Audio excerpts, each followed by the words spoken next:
사람과 인사하시겠습니다. 잘 나오셨습니다. 네, 멀리 해외에서 오신 분도 계세요. 그래서 옆에 누가 앉은지 잘 모르시기 때문에 적극적으로 인사를 해주시면 감사하겠습니다. 그 외아들 우리 주 예수 그리스도 사도행전 강의 6번째 시간 말씀드리겠습니다. 스위스 몇몇 동네에서는 지금도 봄이 되면은 마을 사람들이 함께 모여서 마을의 경계를 보여주는 경계석이 있는 곳까지 가서 그들이 경계석이 잘 있는지, 옮겨지진 않았는지를 확인하고 덤불이 있거나 무엇이 막혀 있으면 그것을 치워주고 축제를 연다고 합니다. 그 축제의 의미는 조상으로부터 받은 이 땅에 대한 유산에 대한 감사, 기쁨, 그것을 보여주는 것이죠. 우리가 지금 사도신경의 한 부분씩 살펴보면서 교회가 받은 신앙의 유산에 대해서 하나하나 살펴보고 있습니다. 이 유산을 기뻐하면서 우리가 어떤 유산을 받았는가를 살피고 나 자신에게 그것이 무엇인지 설명해주고 하나님 앞에 신앙 고백을 통해서 예배 때 고백하고 또 소망에 관한 이유를 묻는 이들에게 설명할 수 있다는 것은 매우 값진 일이라고 생각합니다. 먼저는 천지를 만드신 하나님 아버지에 대한 고백을 했는데 두 번째로는 예수 그리스도에 대한 고백을 합니다. 사도신경 전체를 놓고 보았을 때 여러 가지 요소로 되어 있는데 안 믿는 사람들이 가장 혼동스럽고 받아들이기 어려운 부분이 바로 예수 그리스도에 대한 부분입니다. 베드로가 유대 종교 지도자들에게 불려가서 신문을 받고 결론적으로 한 말이 이것입니다. 다른 이로서는 구원을 받을 수 없나니 천하 사람 중에 구원을 받을 만한 다른 이름을 우리에게 주신 일이 없음이라 하였더라. 방송실 4장 12절 띄워주세요. 다른 이로서는 구원을 받을 수 없나니 천하 사람 중에 구원을 받을 만한 다른 이름을 우리에게 주신 일이 없음이라 하였더라. 구원받을 만한 이름이 한 분밖에 없다. 예수 이름밖에 없다. 그렇게 얘기했지만 유대인들이 이것을 빨리 받아들이기는 어려웠습니다. 유럽에 가보고 미국에 가보면 우리와 정기 소켓이 다르다는 것을 알 수 있죠. 그래서 미국형 또 두 번째는 영국형인데 이게 잘 안 맞아요. 그래서 변환장치를 가지고 가야 전자제품을 쓸 수가 있어요. 사람들의 이 신에 대한, 구원자에 대한 인식이 많이 달라서 사람들은 자기 나름대로의 구원자를 그리는데 예수님은 전혀 다른 모습으로 왔기 때문에 잘 받아들이기가 어려웠다 하는 것입니다. J.M. 로호만이라는 신학자가 왜 예수님을 받아들이기 어려웠는가, 1세기로 돌아가서 3가지 이유가 있었겠다, 그렇게 정리를 해 주었습니다. 첫째로 헬라인들은 육체 밖에서, 세계 밖에서, 인격 밖에서의 구원을 바라보았어요.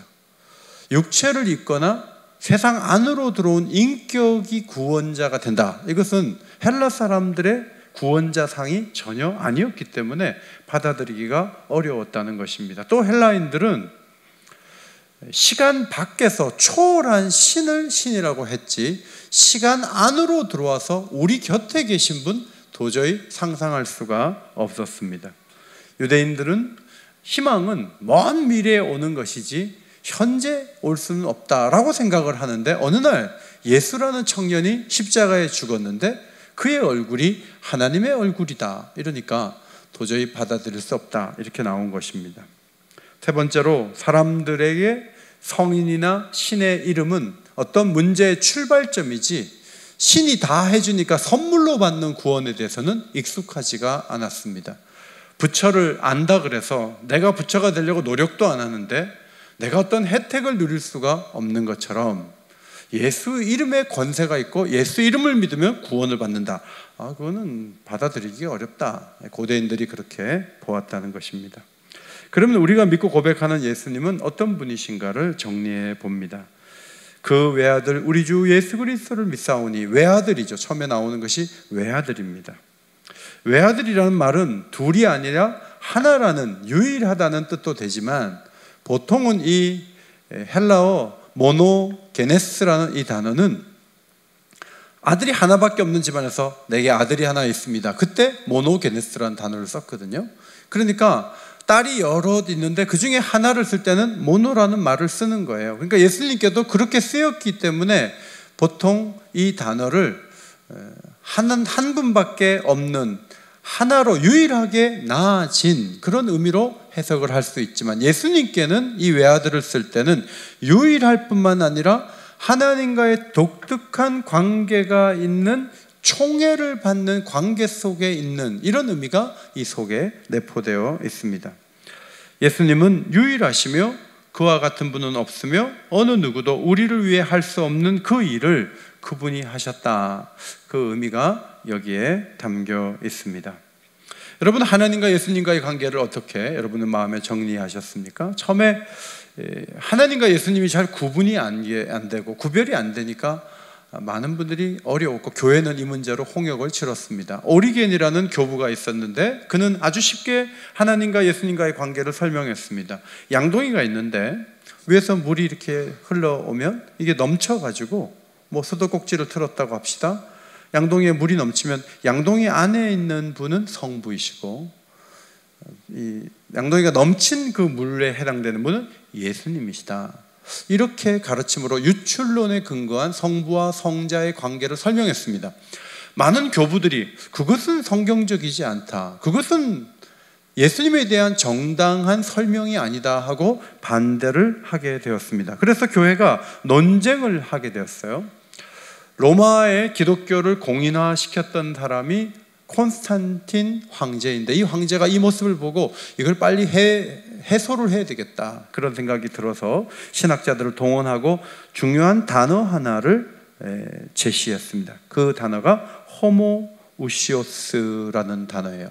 호모우시오스 뜻은 본질이 같다, 그런 뜻이에요. 본질이 같다. 자, 이 단어를 내놓으니까 유출론에 근거한 사람들은 양동이 안에 있는 물이나 흘러가는 물이나 본질은 같으니까 오케이. 또 반대편에 있는 분들도 하나님, 예수님은 아버지의 본체라는 빌립보 2장 6절의 말씀을 의지해서 본질이 같다니까 우린 받아들일 수 있다 해서 전쟁이 잠시 그치게 되었습니다. 그러나 얼마 후에 알렉산드리아의 철학자이며 교회 장로였던 아리우스라는 사람이 나타나서 예수님과 하나님이 동일하다는 것은 말이 안 된다. 예수님은 피조물이고 특별히 피조되었기 때문에 아들이라 부를 수 있다. 이것을 주장하게 되었습니다.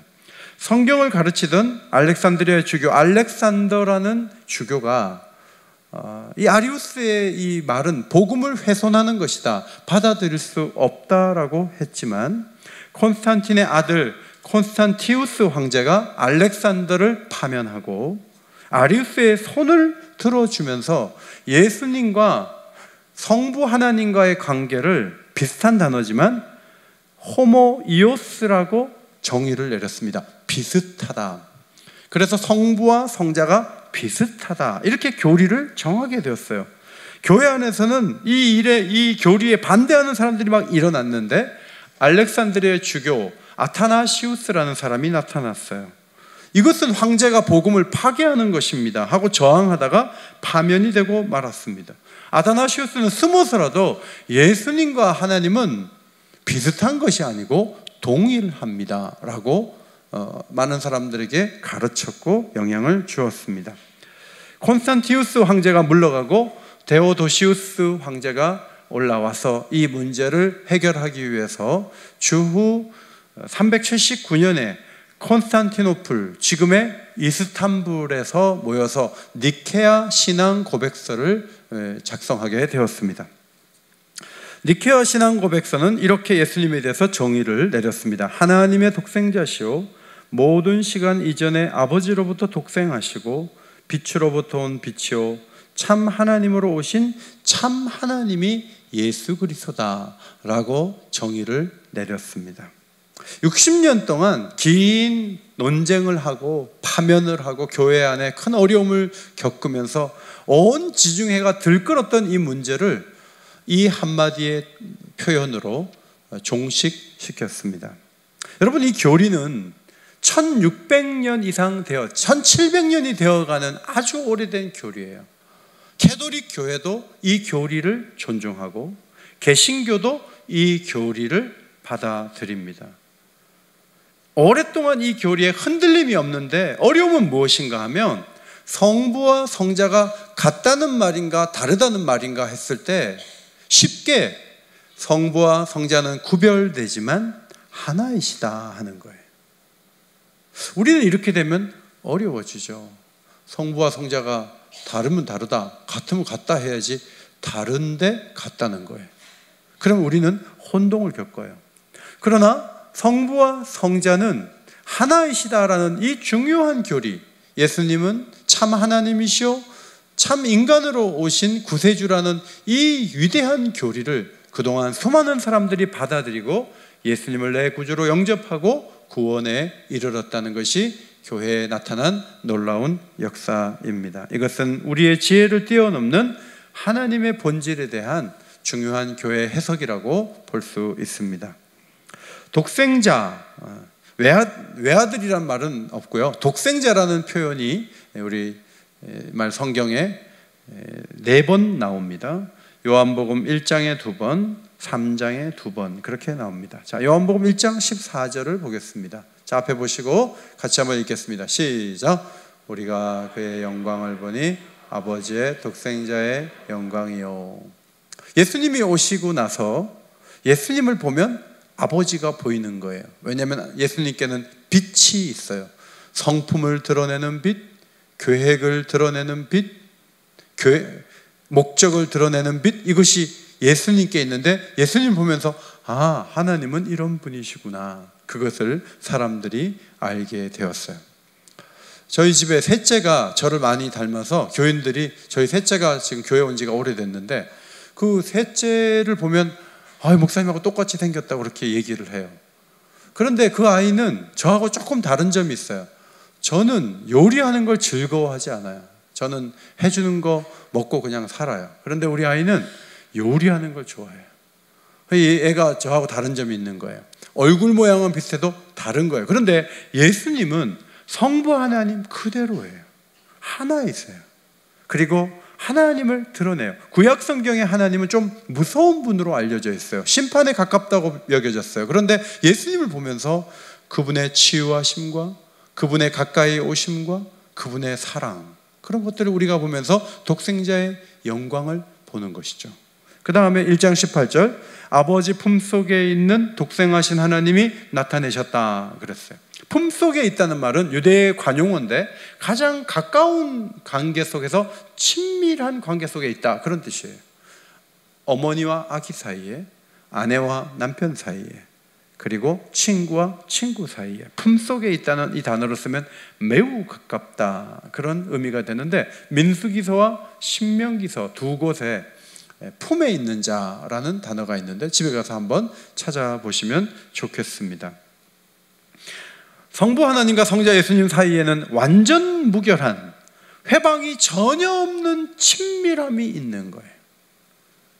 같이 이렇게 살아도 남편과 아내 사이에 내 마음을 이해해 줄 줄 알았는데 전혀 다른 생각을 하고 다른 말을 할 때 이렇게 멀어지잖아요. 근데 성부와 성자는 그렇지 않아요. 아버지의 마음을 아들이 느끼고 아들의 마음을 아버지가 알고, 그런 온전히 하나됨이 있어서 하나님이 나타내셨느니라, 그분이 예수님이다 하는 거예요. 3장 16절, 하나님이 세상을 이처럼 사랑하사 독생자를 주셨다고 했습니다. 하나님이 세상을 사랑하신 가장 강력한 증거는 독생자를 주신 거예요. 며칠 전에 버스를 한번 탔어요. 근데 이제 정류장까지 걸어 나왔는데 눈앞에서 버스를 놓쳤어요. 마음이 섭섭했어요. 내가 지금 교회 가는데 또 15분 기다려야 돼요. 아주 추운 날씨에 기다렸어요. 자, 버스가 빨리 오면 하나님이 나를 사랑하는 것 같고, 버스를 놓치면 섭섭하고. 자, 신앙이 겨우 그런 정도에 머물러서는 안 되죠. 버스가 몇 대가 그냥 지나가고 못한다 할지라도 여전히 하나님 나를 사랑하셔. 근거가 뭐죠? 독생자를 주셨잖아요. 가장 귀한 아들을 주셨잖아요.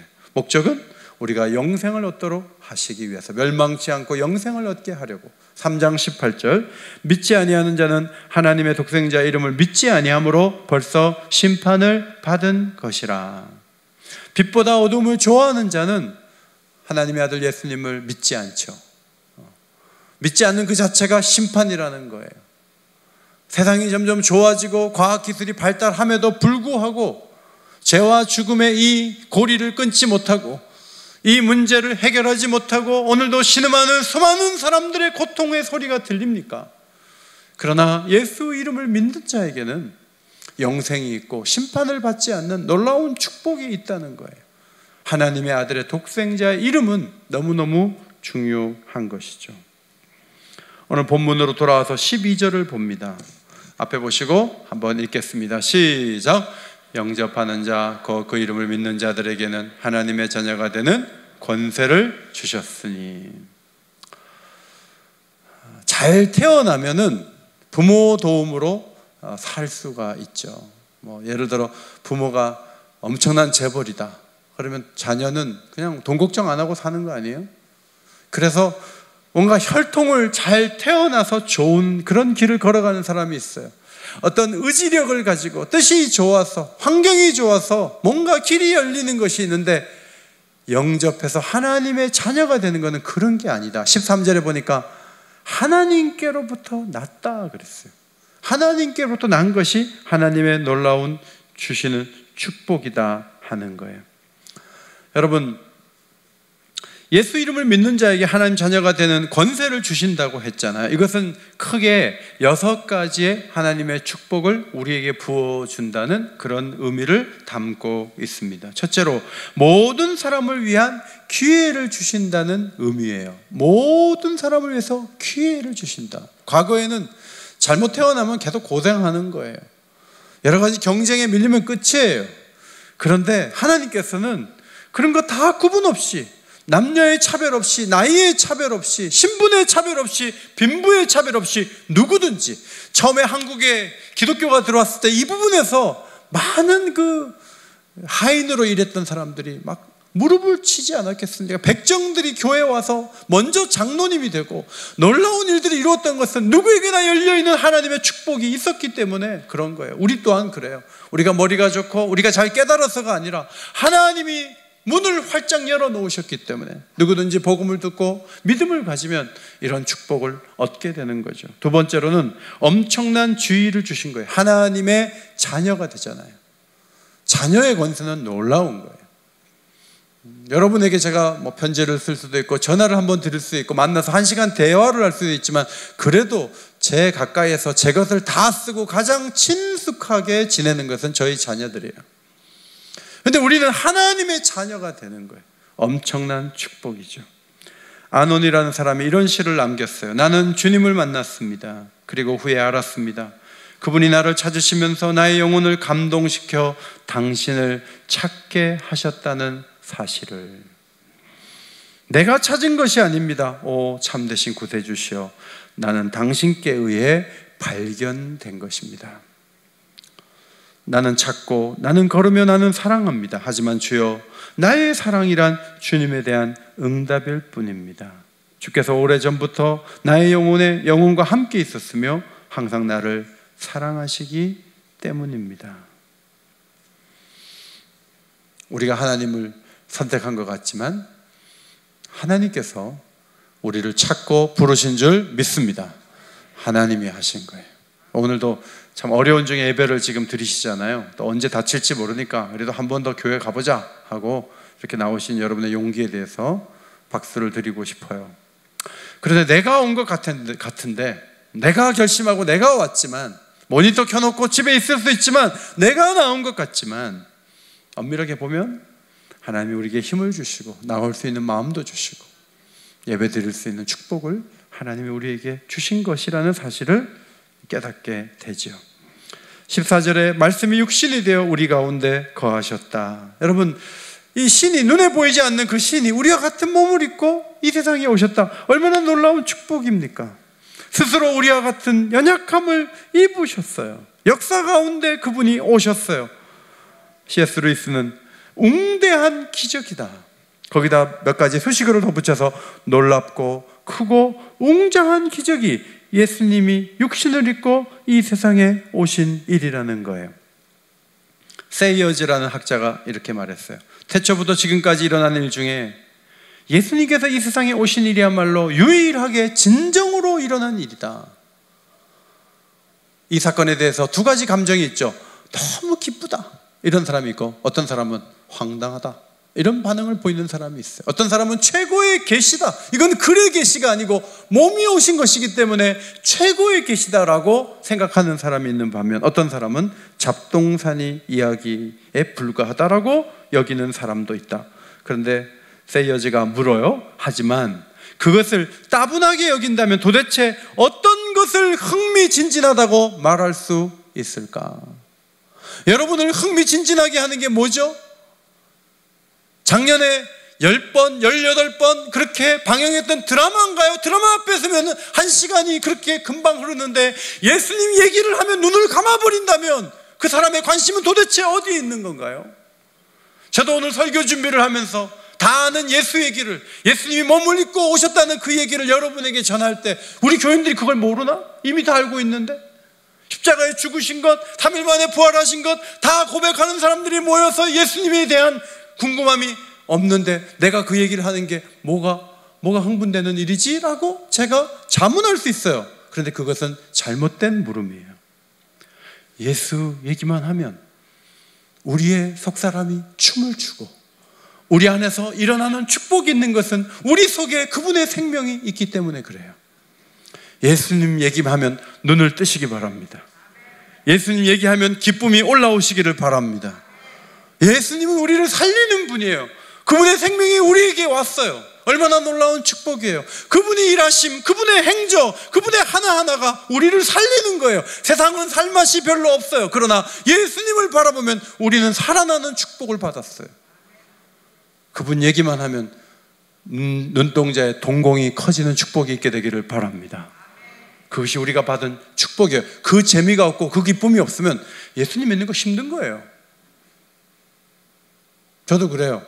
성경에 많은 진리가 있지만 예수님 얘기할 때마다, 예수님을 선포할 때마다 내가 살고 내가 기분이 좋고 내가 회복되고 내가 기쁘고, 저는 어제 계속 설교 준비를 하면서 예수님에 대한 얘기를 하면서 너무 새롭고 너무 은혜로운 거예요, 제가. 그래서 어제는 정말 늦게 잤어요. 계속 예수님 생각했어요. 방에 앉아가지고 예수님 바라보고 잠이 안 와요. 아침에 일어났는데 몇 시간 못 잤어요, 사실은. 그런데 안 피곤하더라고요.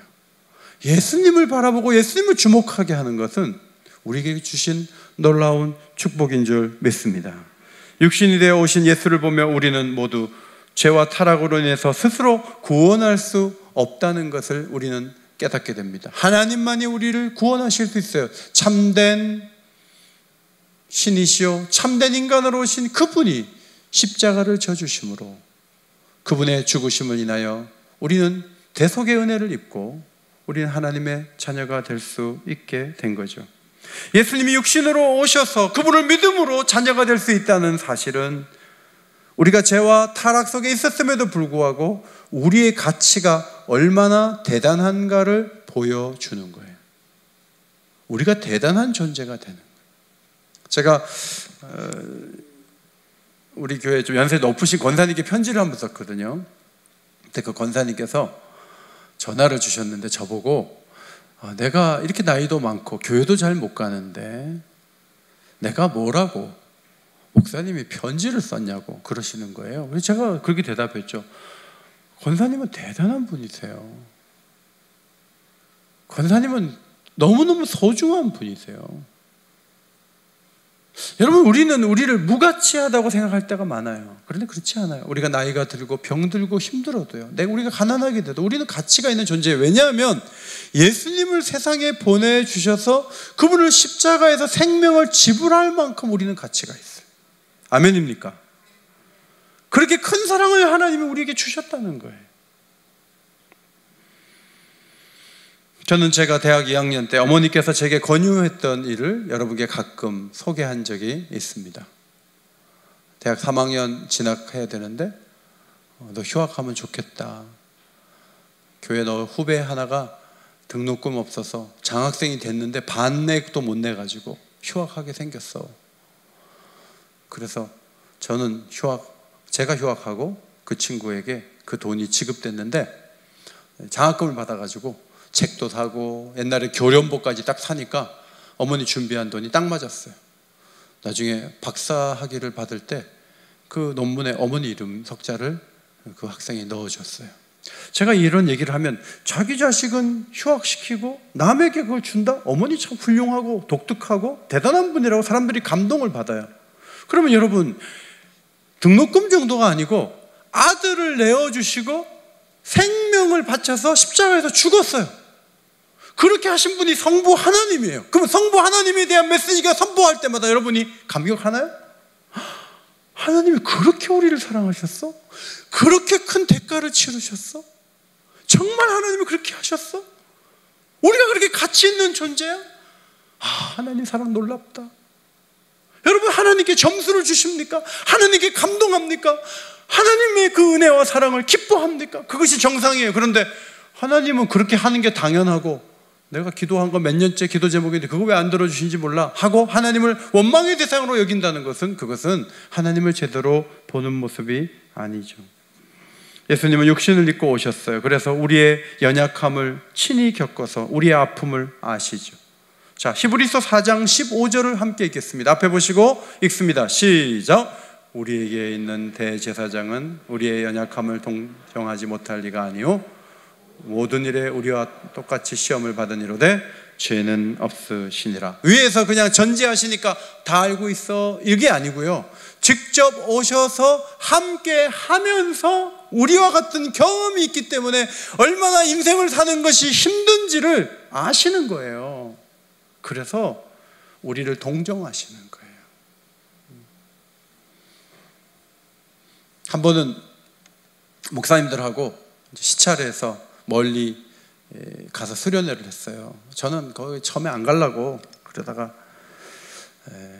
그래도 어쩔 수 없이 나중에 회계를 맡겨가지고 어쩔 수 없이 갔어요. 갔는데 저녁에 한 9시 10시 됐는데 목사님들이 그동안 목회해 오면서 미움을 당하고 어려움 당한 얘기들을 이렇게 쏟아내는데 뭐 제가 들어보지도 못한 고통 속에 있었더라고요.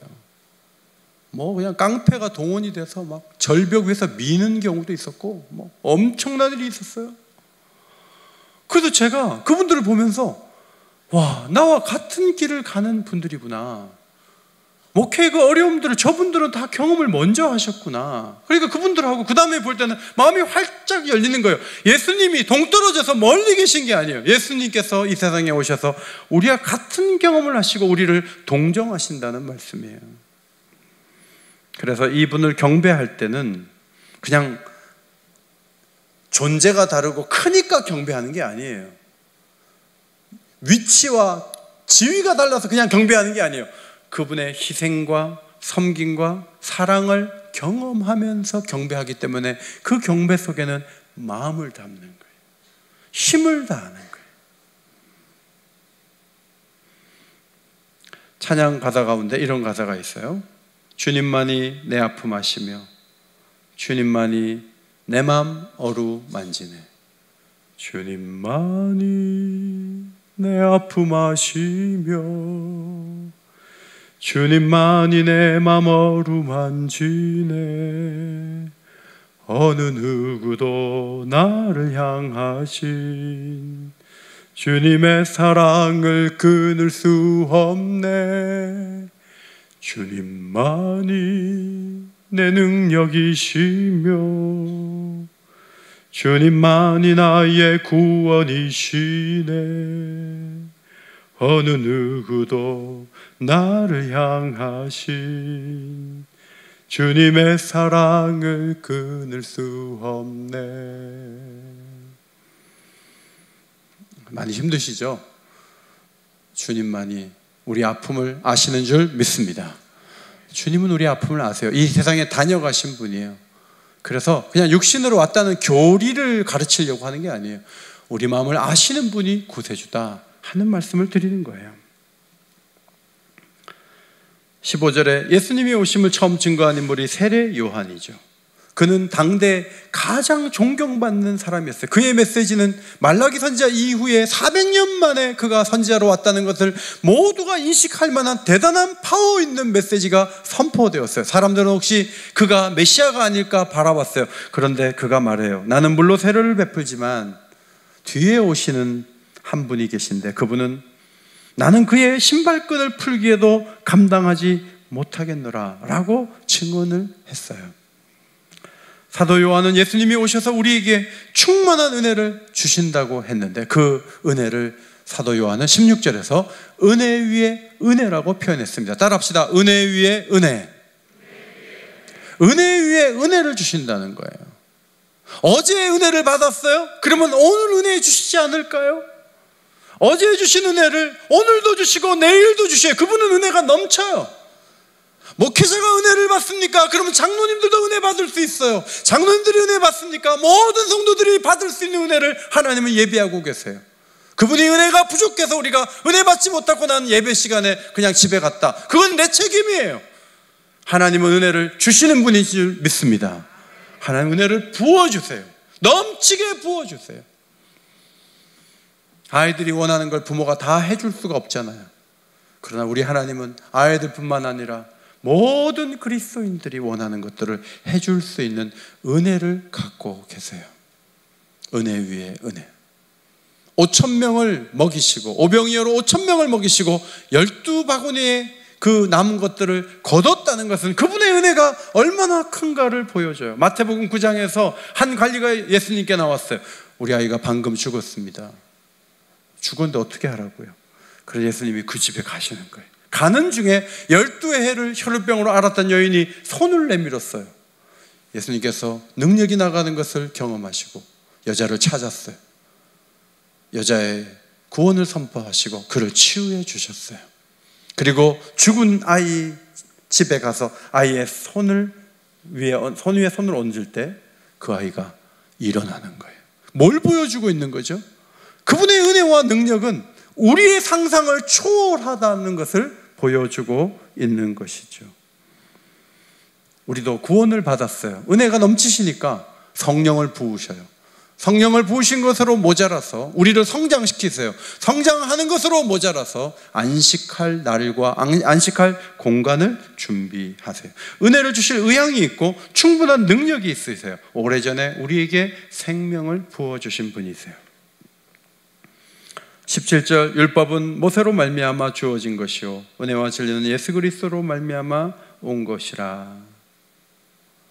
율법은 모세로 말미암아 주어졌죠. 그때의 법은 알든 모르든 지켜야 되고 원하든 원치 않는 안 지키면 진노를 당하는 법이었어요.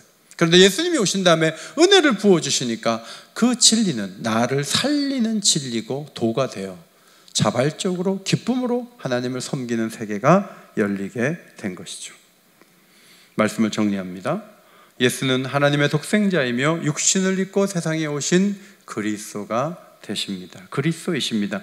여러분, 이 고백이 370년 동안 예수님은 과연 누굴까? 이렇게 저렇게 교회 회의를 하고 때로는 황제가 개입을 하고 많은 사람들이 논의하고 그래서 결론을 내린 것이 완전한 하나님이시오 완전한 인간으로 오셨다는 중요한 교리이죠. 교회가 받은 유산은 바로 이것입니다. 여러분, 자녀들에게 억만금을 물려줬어요. 그런데 자녀가 예수님이 참 하나님이고 참 인간인 거 못 받아들이겠다. 그러면 엄청나게 귀한 것을 놓치는 거예요. 우리 자녀들이 이 사실을 동의하고 참된 예배자가 되도록 만드는 것, 그것이 우리의 중요한 기도 제목이에요. 온라인 예배에 적응이 조금 늦어지는 교회들이 있죠. 예전처럼 만나지도 못하죠. 그런데 그래서 교회가 무너질 것 같습니까? 그렇지 않습니다. 진리 위에만 서 있으면 주님이 돌보시는 줄 믿습니다. 주님이 돌보세요. 함께 하세요. 어제도 온두라스에 있는 선교사님하고 영상통화를 했거든요. 너무 어려워가지고 자기가 사례비를 절반만 받겠다고. 그렇게 해야지 교회 재정이 되는 거예요. 그래서 그곳에 있는 교인들에게 절반의 사례비를 받는데 어떻게 생각해요? 어떤 일이 있어서 한국에 잠깐 나왔는데 파송교회가 연결이 된 거예요. 그래서 정확하게 그분이 비어있는 그 부분을 파송교회에서 매달 또 채워주시는 거예요. 그래가지고 지금 살고 있다고 어제 영상통화에서 얘기를 하더라고요. 저는 작년에 우리 교회 놀랍게 채워주신 모습을 보면서 굉장히 감동했거든요. 그래서 저는 우리 오긴교회 특별히 하나님 보살피시는구나. 성도들이 말은 별로 없어도 정말 교회를 사랑하시는구나. 이제 그런 걸 많이 느꼈어요. 다른 교회는 많이 어려울 줄 알았어요. 그래서 이렇게 저렇게 시찰이나 아는 분들하고 통화를 해보면 그 교회도 놀랍게 도와주신다는 거예요. 하나님이 책임져 주시고 하나님이 함께 하신다는 거예요. 진리를 붙들고 있는 교회를 하나님이 복 주시는 줄 믿습니다. 이 진리를 붙드세요. 예수님을 계속 고백하세요. 예수님을 바라보세요. 예수님을 증거하세요.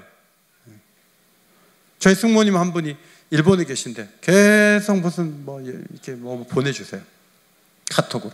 최근에 보내주신 건 막 희한한 건축물이에요. 희한한 건축물. 이게 어떻게 안 쓰러지고 저런 건축물이 있지. 그걸 모아놓은 유튜브 영상을 하나 보내주셨어요. 제가 잘 보고 성모님 너무 놀랍습니다. 그런데 성모님 정말 놀라운 사실이 하나 있어요. 하나님의 아들 예수님이 참 하나님이시며 참 인간으로 오셨다는 사실이에요. 이것을 교회가 어떻게 정해서 지금까지 이거를 교리로 붙잡고 있는지 몰라요. 어리둥절한데 이 건물이 쓰러질 것 같은데 안 쓰러지는 것처럼 이 교리를 우리는 붙들고 있어요. 성모님이 저는 예수님 만나면 좋겠어요. 제가 전했어요. 여러분, 예수를 고백하고 예수를 증거하고 예수를 붙드십시오. 그러면 살아나는 놀라운 역사가 있게 될 줄 믿습니다. 기도하겠습니다. 예수 그리스도를 보내주신 하나님 감사합니다. 완전한 하나님이시며 완전한 인간이 되셔서 이 땅에 오셨습니다. 주님이 걸어간 길을 묵상하게 하시고 주님을 사랑하게 하시고 주님을 의지하게 하셔서 하나님 자녀된 권세를 이 어려운 때도 누릴 수 있는 축복된 자리에 서게 하여 주옵소서. 간구하오며 예수님 이름으로 기도하옵나이다. 아멘.